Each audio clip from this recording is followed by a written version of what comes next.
morning, greetings, and God bless you.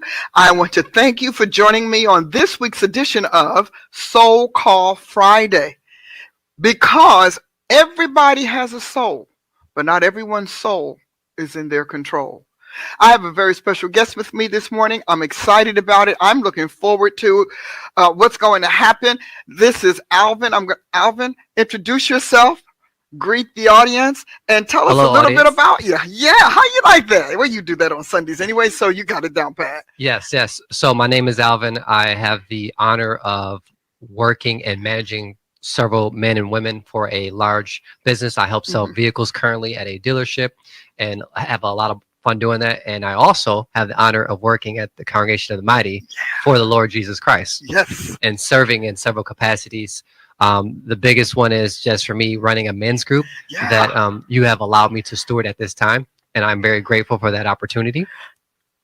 And the other one is I do the GRN broadcast, just welcoming folks into our congregation and encouraging them to come see us. So that's always fun, because a lot of times you feel disconnected, and I have the opportunity to connect with the followers that are not here. Yeah, isn't that great? It is. It is great. And you've been with us a little bit. We've enjoyed the whole bit. You're a husband.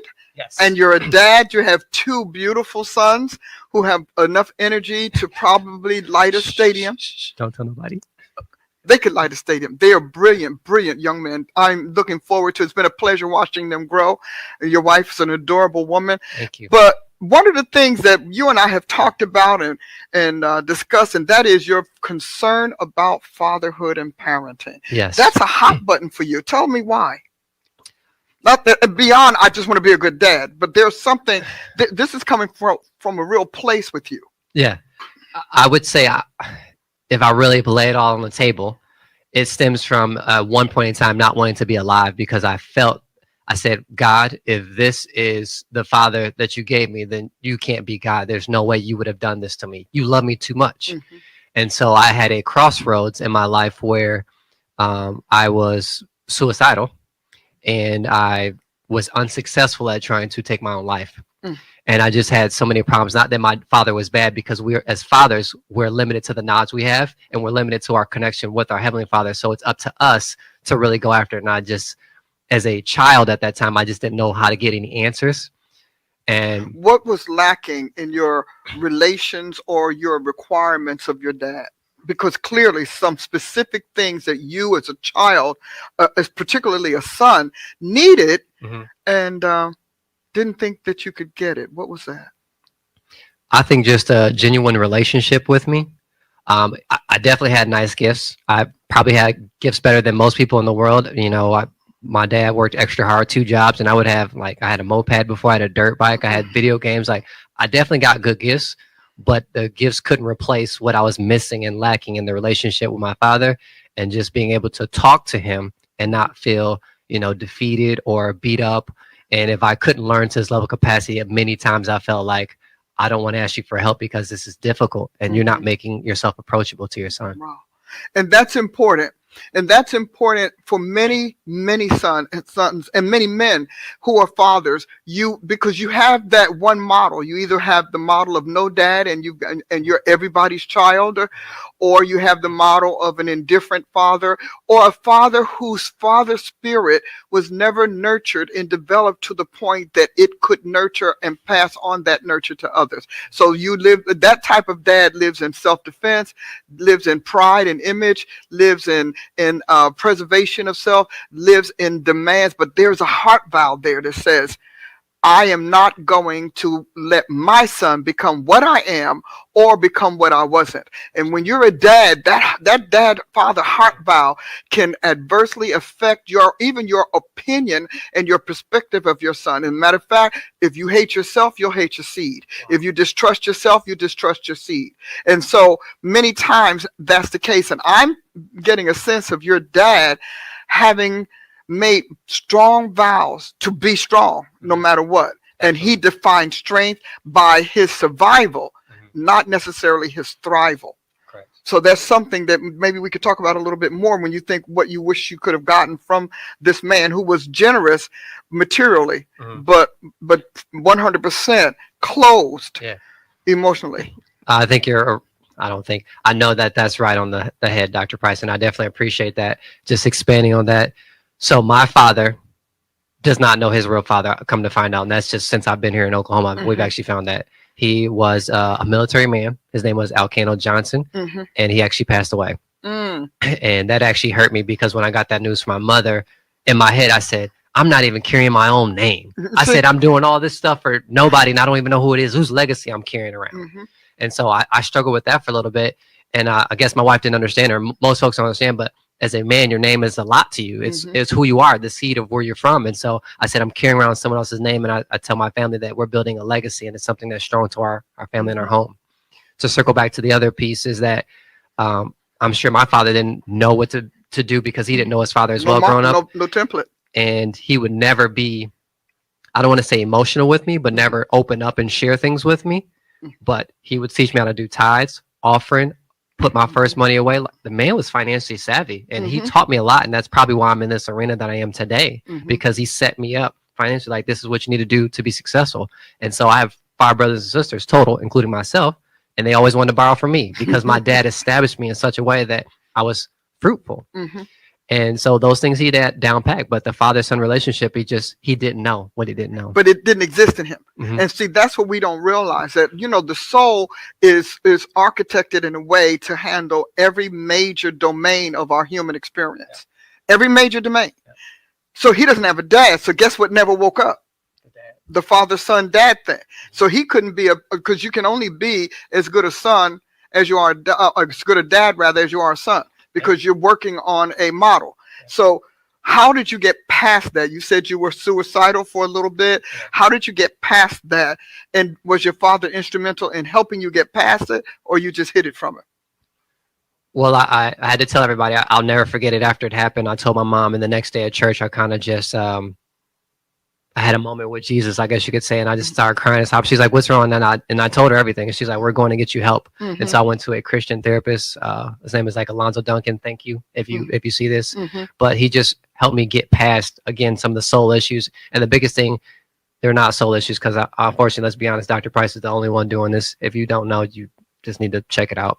But he helped me work through some psychological things and some things that were trauma to me. So the first thing that he said is, you got to learn to forgive.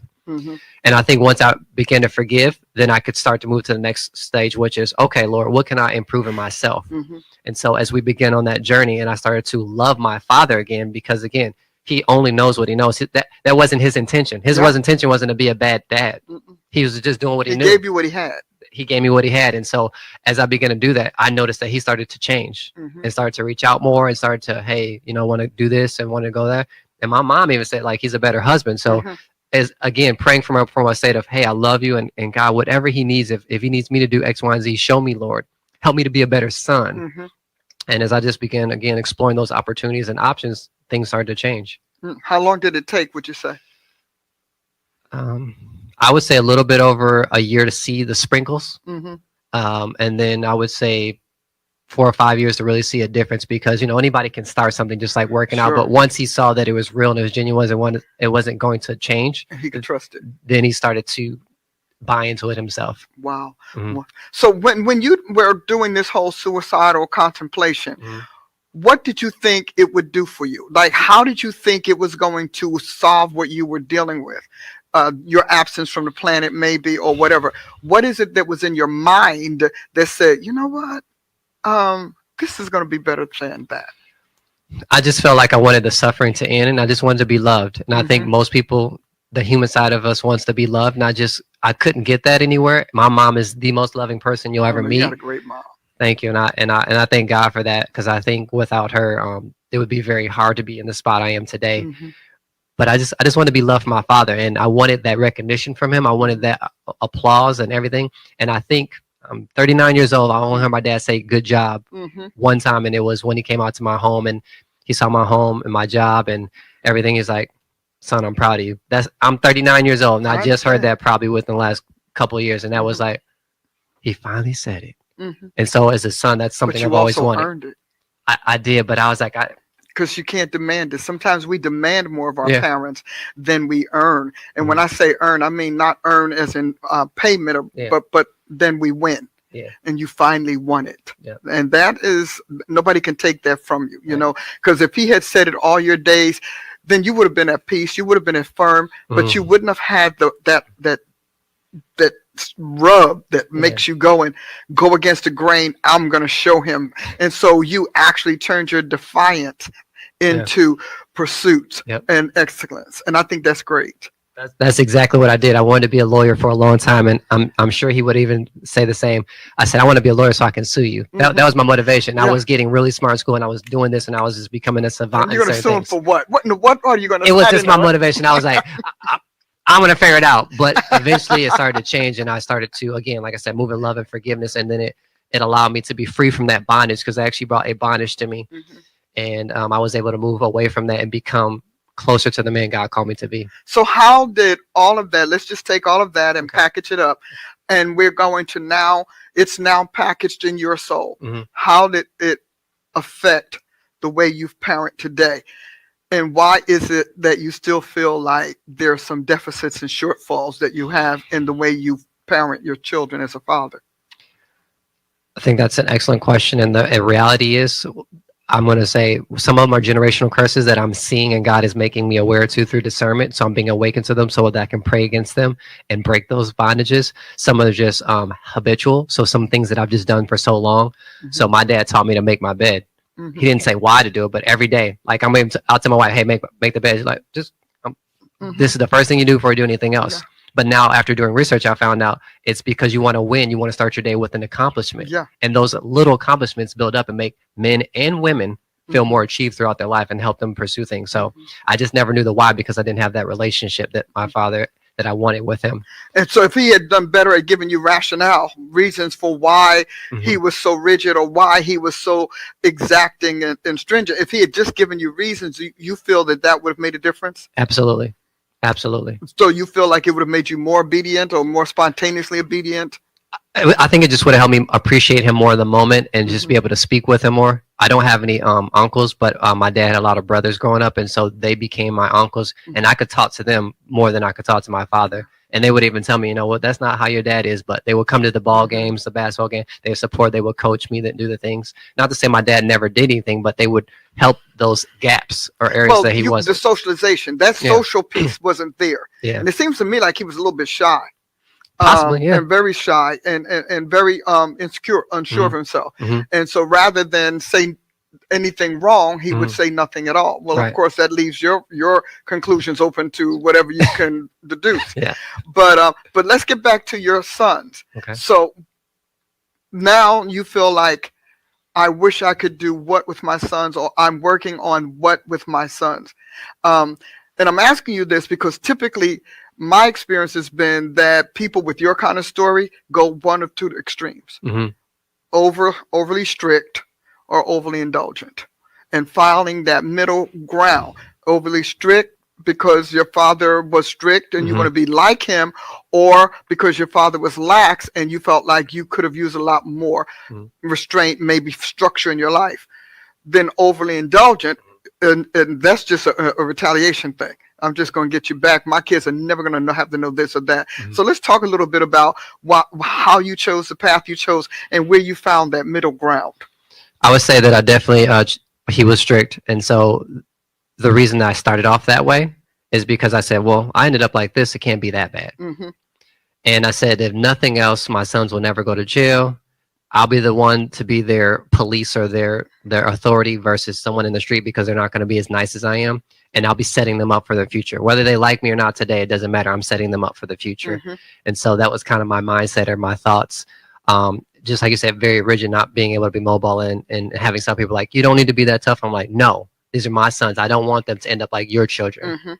And so a lot of times when I would see children, because this is how my dad would talk to me, he said, see that kids over there? They don't have any good home training. And he would say things like that. So it implanted into me that that's what people think is bad. So now if I see my kids do anything out of pocket, I say, I'll reel them right back in. And I find myself, if I'm not cautious, saying some of the same sentiments that he said to me. And I'm like, oh man, I sound just like him. And so I have to make sure that, is it coming from a place of this is to protect you, or is this I'm just falling back into the habits or the things that I've heard because it's in my soul. And like you say all the time, it didn't get there overnight. Mm-mm. It's not going to be fixed overnight or resolved. No, it won't be. But I will say this to you about parenting, especially with children, because I was raised not only strict, but I was raised kind of brutally. Yeah. It was a little brutal. Yeah. And so I know that understand that. Yeah, it was tough. It was challenging, but it makes you who you are. Yes. You know, because despite the skin or the outer wounds and trauma, it's something is rooted in you. It roots resolve, and that was important because it makes you tough. But I will say this: most of the parenting we see today, and I'd like you all to listen and you can weigh in on this, is based on the wrong reason to raise a child. Yes. Because we either want to raise our children to repair, to retaliate, to compensate, but it becomes all about us. It's the me thing, that is a lousy reason to raise a child, and mostly because whatever you're doing it from your memory, which is imperfect, but you're also doing it from an era that no longer exists. So that pretty much invalidates many of your rules, your motives, and your principles. That candy store on the corner has been gone a long time. That is not there. So you cannot raise them based on your positive or negative experience about that candy store. Absolutely.